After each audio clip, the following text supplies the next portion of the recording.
Paul Bunyan and His Boyhood by Del J. McCormick.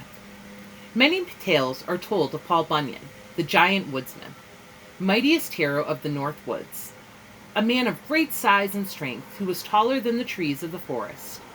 He had such strength in his huge arms that they say he could take the tallest pine tree and break it in two with his bare hands.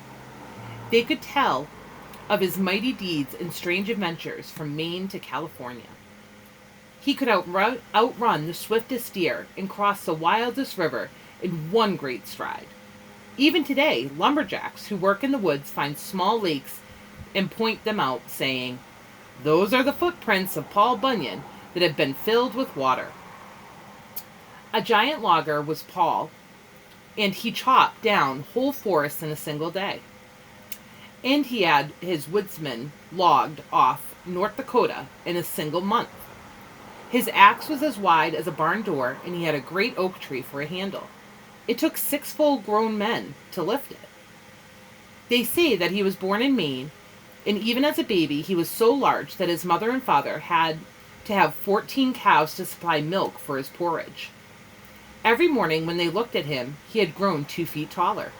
They built a huge cradle for Paul and floated it in the ocean off the coast of Maine. The ocean waves would rock him to sleep. One day he started bouncing up and down in his cradle and started a 70-foot tidal wave that washed away the towns and villages. After that, Paul's folks gave up the idea of a floating cradle and took Paul with them into the Maine woods. Here they felt he could be kept out of mischief. Paul spent his boyhood in the woods and helped his father cut down trees. They sawed the trees into logs and tied them together into large rafts, which were floated down the river to the sawmills. Even as a boy, he had the strength of 12 men and could ride a raft through the wildest rapids in the river. One day, the man at the sawmill refused to buy logs. They were too large for his mill to cut up into lumber. So Paul chained them together again and pulled the raft back up the river to his father's camp. Imagine his dad's surprise to see young Paul wading up the river, towing the great raft of logs behind him.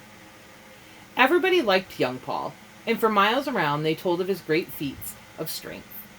Once he took an iron crowbar and bent it into a safety pin to hold together a rip in his trousers. Another time he came to an end of a field he was plowing with 2 oxen and having no room to turn the plow and oxen around, picked up the plow, oxen and all, and turned them around to start back the other way.